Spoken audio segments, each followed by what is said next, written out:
Nas duas últimas semanas, o grupo de trabalho da reforma tributária canalizou as atenções para receber sugestões dos governadores que estiveram em Brasília. Esse período é de finalização dos trabalhos do GT, que deve encerrar no dia 6 de junho. Mas até aqui, qual conclusão efetiva pode-se ter sobre o tratamento que a Zona Franca de Manaus terá se a reforma tributária passar? A resposta com o nosso colunista Farid Mendonça, economista, advogado e assessor parlamentar na Comissão de Assuntos Econômicos do Senado. Oi, Farid. Olá a todos, mais uma vez aqui no Real Time One para falar da reforma tributária, as novidades, as atualizações até o presente momento. Primeiramente, nós vamos falar sobre um pouco da agenda dessas duas últimas semanas, que inclusive eu não estive aqui com os senhores, até porque não aconteceu muita coisa assim de relevante. As reuniões dentro do Congresso Nacional praticamente não se realizaram mais do GT da reforma tributária. Agora as reuniões elas foram muito mais no sentido de reuniões fora do Congresso Nacional, muitas vezes até em alguns outros estados, na forma de seminários, reuniões, encontros com várias lideranças do país. E aí o que acontece? Muitos desses encontros, dessas reuniões, são mais fechados, né? E aí não são gravados, e aí a gente não tem muitas informações ali de cada fala que cada participante deu, e aí às vezes somente a imprensa que consegue, por meio das notícias, pegar aqui uma fala ali, outra aqui, sobre as atualizações da reforma tributária. Tivemos no dia 24 de maio a reunião do consórcio Amazônia Legal com o GT da reforma tributária, né? Que também foi realizado no mesmo dia, inclusive, no dia 24 de maio. Tivemos também, por fim, no dia 25 de maio, a participação do GT no seminário alusivo ao Dia da Indústria, que ocorreu na Federação das Indústrias do Estado de São Paulo, aí, portanto, no dia 25 de maio, né? E aí, o que acontece? Eu quero comentar aqui com os senhores algumas das notícias que saíram nos jornais, né? Que são importantes. Uma notícia aqui que não foi muito boa em relação a gente, em relação à Zona Franca, que acabou saindo essa matéria aqui na Folha de São Paulo, com o título Zona Franca é a principal trava à reforma tributária, né? Esse é o título do artigo que foi publicado. E aqui diz: governo e grupo na Câmara ainda não se entenderam sobre como preservar incentivos para indústrias de Manaus. Isso aqui saiu, né? Inclusive foi na semana passada.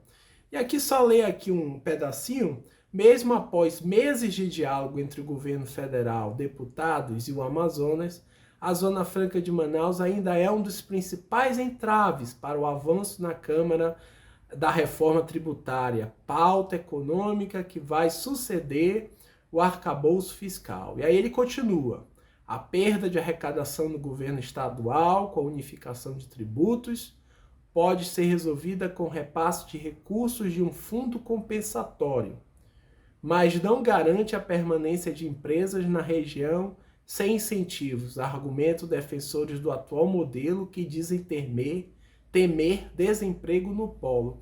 Qual a crítica que eu faço em relação a essa matéria? Ele coloca que a Zona Franca é a principal trava à reforma tributária. E a gente sabe que isso não é bem assim. Isso não é verdade. Nós temos aí os setores do agronegócio, temos o setor de serviços, né? Temos até setor da construção civil, dentre tantos outros setores que vão se sentir penalizados com a reforma tributária. Além, é claro, de alguns estados, né, e dos próprios municípios. Muitos municípios também tendem a perder, né, tendem a perder receita e competência tributária em relação ao controle do tributo, no caso do ISS, que vai morrer com a reforma tributária. Então você vê que tem vários atores aí que se posicionam contra a reforma tributária, portanto não é só a Zona Franca de Manaus, aí eu vi uma matéria assim um pouco, né, um pouco tendenciosa em relação a ser contra a Zona Franca de Manaus, pelo simples fato de ser contra, né? Tivemos também uma outra matéria importante, também relacionada à Zona Franca de Manaus. E aí é tão interessante essa matéria que ela praticamente ela desmente o que a outra matéria colocou, no sentido de que as negociações não estão ocorrendo num estágio tão avançado, né? Saiu também na Folha de São Paulo. E aí, olha aqui o título dessa matéria. Cashback pode ser saída para a Zona Franca de Manaus. E aí a gente verifica aqui, olha, lê um pouquinho na matéria para vocês. A solução para a Zona Franca de Manaus, dentro da reforma tributária, pode passar pela criação de um cashback para que se devolva às empresas em dinheiro o valor que hoje elas possuem na forma de benefício tributário. Esse é um dos pilares de uma proposta para a região que está sendo preparada pelo CECIF, Centro de Cidadania Fiscal, entidade responsável por um dos textos de reforma em discussão no Congresso. Bom, para quem não sabe, o Centro de Cidadania Fiscal é um think tank. O que é isso? É uma instituição que pensa e formula políticas públicas, formula estudos, e é onde o Bernard Api trabalhava, onde ele era desta instituição antes de entrar no governo, no atual governo federal, e lá no CECIF, junto com outras pessoas, exemplo do Dr. Nelson Machado, o Dr. Bernard Api desenvolveu, ele é autor intelectual da proposta da PEC 45/2019, que é uma das propostas de reforma tributária que está sendo discutida na Câmara dos Deputados pelo grupo de reforma tributária, né? E, enfim, e aí que ele continua, né? O diretor do CECIF, ex-ministro Nelson Machado, que é quem está lá dirigindo o CECIF, disse à Folha que o modelo de devolução é mais transparente e dá mais segurança jurídica às empresas da região, ao substituir um sistema incompreensível para muitos. O que o CECIF se propõe é criar um modelo que troque essa parafernália por um fluxo claro, fiscalizável e calculável. Aí ele coloca a ideia que o polo industrial de Manaus seja tratada como uma região fora do Brasil, como se fosse um terceiro país, né? Um outro país, melhor dizendo. Imposto sobre bens e serviços, né? Do ponto de vista do novo IBS, que é o Imposto sobre Bens e Serviços. Assim, olha só, importante, além do cashback, aí um ponto importante. As importações e exportações, ou seja, compras e vendas a outros países, no caso, em relação à Zona Franca, que seria tratado como um país, seriam totalmente desoneradas do novo imposto sobre consumo. Logo, o que isso quer dizer? Que quando a Zona Franca de Manaus comprasse um determinado produto, né, determinado insumo, por exemplo, para o seu processo de industrialização em Manaus, não iria incidir IBS pelos termos dessa proposta. E também, quando ela vender também seus produtos, também não vai incidir para fora da região, seja da Zona Franca, tanto para o exterior quanto para os outros estados da federação, não vai existir o IBS. Já para as vendas de produto da região para o restante do Brasil, seriam tributadas com o IBS importação, recolhido pelo comprador. Ou seja, teria somente esse IBS importação. E a empresa em Manaus não recolheria nada. Continuando, esse desenho ainda não garante a vantagem tributária para a região, ou seja, motivo para preocupação. Por isso, o CECIF propõe devolver às empresas locais parte da arrecadação do novo imposto, que é onde entra o cashback, ou seja, não vai incidir esse IBS na entrada dos insumos para a Zona Franca de Manaus. Quando nós a Zona Franca estiver vendendo para fora, ou seja, para outros países ou para o resto do Brasil, não vai incidir o IBS, só vai incidir um IBS importação, né, segundo aqui a proposta, que deve ser uma alíquota menor, além disso, para compensar ainda mais a diferença, ele coloca que vai ter um cashback para as empresas, ou seja, a União vai devolver uma certa quantidade de recursos para as empresas instaladas na Zona Franca de Manaus, né? A gente já ouviu muito sobre o cashback nas propostas da reforma tributária, mas a gente ouvia para o cashback para as pessoas, em relação ao que elas comprassem na cesta básica, né? Você vai lá, compra, você está cadastrado num cadastro único, isso é uma das propostas que estão aí acontecendo, que estão no âmbito da discussão da reforma tributária, e aí o Estado vai lá e devolve uma parte ou totalmente os impostos pagos por essa pessoa pobre, miserável, que está no cadastro único, em forma de cashback. Trazendo a ideia do cashback, agora nós estamos discutindo em que a União vai dar cashback para as empresas instaladas no Polo Industrial de Manaus, ou seja, para manter a competitividade da Zona Franca de Manaus, do Polo Industrial de Manaus e, portanto, das empresas. Qual é a possível crítica que nós podemos tecer em relação a essa proposta? Bom, nós sabemos que o Estado brasileiro, historicamente, sempre passou por muitas crises, né? Crises econômicas e, portanto, também crises fiscais, crises orçamentárias, né? Então, isso significa o quê? A gente tem que se perguntar, será que vai ter dinheiro, recursos suficientes a curto, médio e longo prazo para pagar esses cashback, né? esse valor para as empresas, né?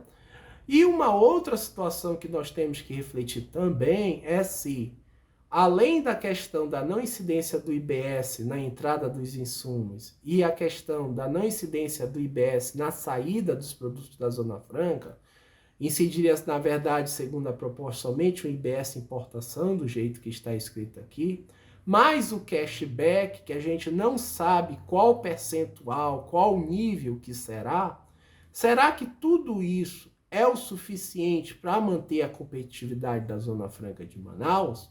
Então, essa é a pergunta que se faz, esse é o ponto de crítica, até mesmo porque, como o relatório ainda não foi finalizado e publicado, nós não sabemos, evidentemente, responder a essa pergunta, então fica só a nossa análise e a nossa crítica em relação a estas propostas.